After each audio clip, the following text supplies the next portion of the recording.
bikes, a Trials, Gas TXT model, 2022 to current.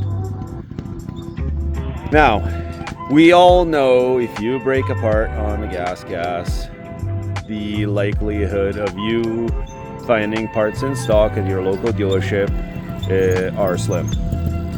That's my kid. He's 10. He stole my bike. I think he likes it. He doesn't want to ride his Beta 80 anymore, but he does need to develop more skill. Anyways, you could break a fender. That's a costly part when it shouldn't be. The rear fender is a one piece. Did you just do a little wheelie? Look at that. The rear fender should not cost you an arm and a leg. It's $250 US, probably $300 US. Front fender, I don't even know how much those cost, regardless of the price. There's none in stock, at least here with our local gas dealers. I haven't been able to find anything in stock. So what I've done is go to a local Sherco Scorpa dealer and just ask Don at Cascade Imports, hey, give me a fender. Any fender from the newest bike. And I have a 2023 Scorpa, so it's perfect. I checked at home. The shape looks very similar to the gas fender. $50 out the door, including tax.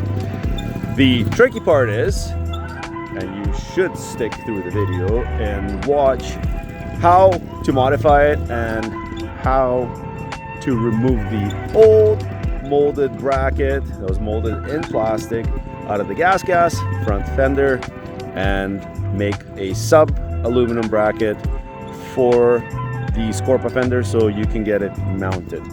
And trust me, it's worth it. And if you do it once, then you are set for your future breakages. The bracket is done. You can at that point fit any fender. It could be a Beta fender, Sherco, Scorpa. They all fit the same. Stick through that video and save yourself a couple bucks.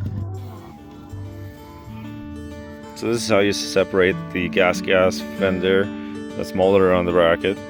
Unfortunately, I broke it and it broke right at the line. It's kind of actually a weak point. I broke right at the end of the bracket line. So you take a screwdriver, pry it through all the welded spots where the plastic has been welded. And what we're gonna do is put the Scorpa fender on, see if that fits.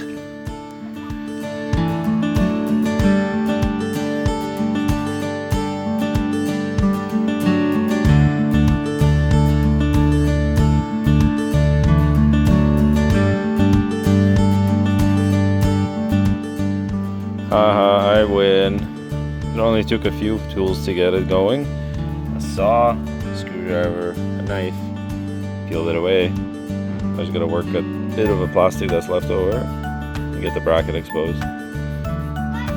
20 hours later, I wish the rest of the fender was as strong as the core. Everything breaks away around at the bracket.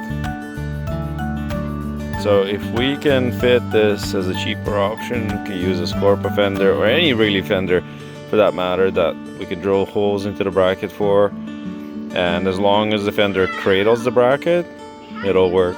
But man, this is held in good. You can see. Don't stab yourself with a screwdriver. I win! Let's see if the new fender fits.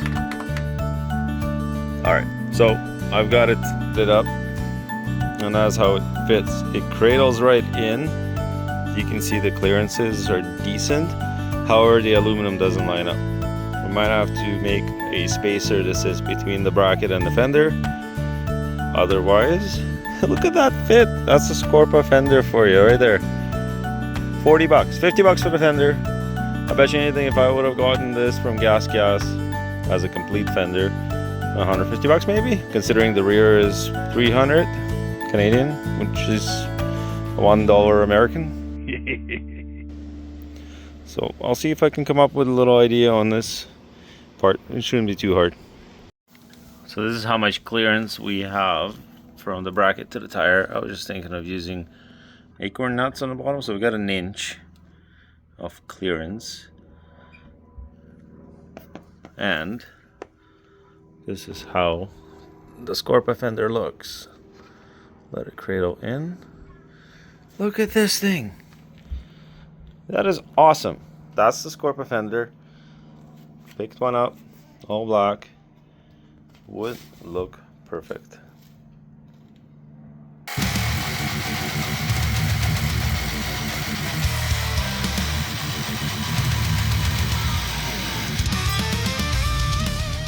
Alright, so I've got this plate, this strip of a plate cut up, and as you can see, the bracket has a curvature to it.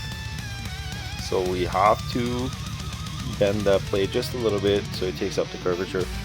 We got a little bit of a curvature this way, but not enough to really worry about it when we're sitting from the top. That's why I've cut it narrower. So what we're going to do is take a precision block. That is your V block. I've marked out the center and just give it a few light taps. It'll follow the curvature of that thing. Kind of shape it, make it fit. So this is going to work. It's going to sit on the top. We're going to drill and tap a couple holes into the old bracket. We're going to countersink these screws or the screw holes. So we got flush mount on everything, and then we'll just bolt down the fender. And this is what you can use. You can use a punch as wide as this. That covers. That's perfect. I mean, this is, I'm trying to make it as basic as possible for anybody who has basic tools at home, nothing fancy. I have a milling machine and a lathe here. I want to make it simple so anybody can do it at home. Be creative. You can just give it a couple of drives, center it on the V block, and go little bit by little bit and check against that piece. You can see I gave it one decent tap and it's getting close. A little bit more and it'll follow the curve. Couple more good little whacks and you're following the curvature of your bracket. So now we just have to drill 4 holes. We're gonna have to center everything on the bracket, make sure everything is in line. And drill carefully. If you have a drill press, that's even better. Drill by hand, make sure you don't wander, center punch everything. And that should work as a spacer. So you can use little M4 countersunk screws, and that fits perfect. There's just enough room for it to bite. Obviously metric thread already comes with fine pitch. You can get extra fine, which will be stronger in this thinner material, but this, for what it is, will work. There we go. We got the vice grip holding it in place. Everything is laid out. I've got a center punch here.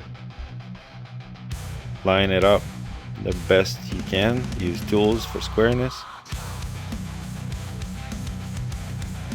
You can see roughly where you're gonna be. We're drilling where those spots are, the black marks, and then we're gonna trace where the fender is gonna go through the aluminum.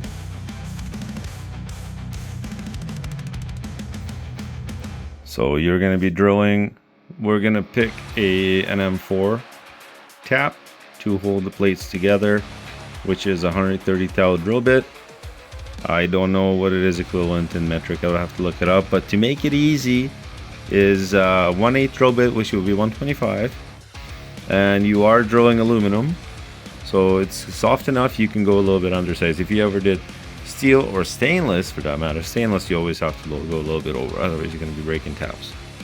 So M4 by 0.7, we'll do 125 drill bit. And if you drill it by hand, you're going to wallow out the hole a little bit. You might even end up at 130 by the time you're done drilling. Alright, 2 holes are drilled. And what we're going to do is the upper layer or the plate, we're going to open up the hole to 4mm for clearance. And we're going to countersink them. Alright, the hole is made bigger. Be careful, don't overshoot. because then we just have less meat to work with. But you do have more space to make more holes if you do make a mistake, so not the end of the world. Always oil before you tap it. Here we go, countersunk. So a little pointer, you're using a metric bolt, countersunk bolt. You have to use a metric countersink. That will be at 90 degrees, and if you use an imperial countersink, you'll be at 82 degrees and it won't seat properly. A little bit of a tidbit, machinist information for you. And look at that, saddles right in. That's perfect. You can leave the bolts sticking out, or you can cut them down. Did get a different size bolt. This is just what I had. There's about an inch of clearance under the fender. It's never gonna touch the tire. If anything, it's just gonna dirty up the threads. It's up to you and your OCD.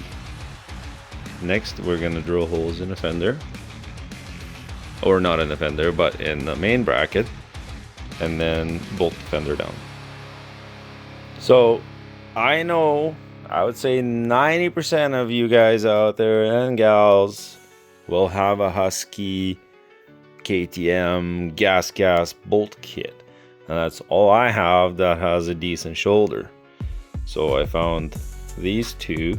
They're a little bit longer, they're gonna work, and what we have to do is they're gonna fit in there and there. And that's all I have for now. Down the road, maybe I can pick up some button head bolts, which would be better, but this is my option right now. You don't want to use countersunk screws or bolts on there, and we're gonna figure out what thread that is. Maybe an M5, maybe M6 Max. I'm leaning towards M5, and they are an M5. I just confirmed with the caliper. Just have to figure out which pitch it is. Hopefully it's just standard. They shouldn't be using anything fancy other than standard. And we'll I've already marked out the holes. This one is going to go pretty close to this one. This one's going to be here, and we'll drill and tap and install the fender. We're back to our trusty chart. NM5 over here indicates 166 thou, and we'll match it to the imperial. We're going to use a 1032 drill bit.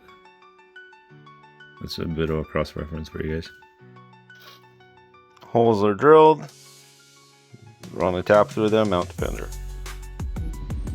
So we got the fender bolted up, and the bike it goes. Hopefully things line up and it doesn't look silly. Can't do it one hand. I'm gonna put the hardware on to hold the fender in, and then we'll come back.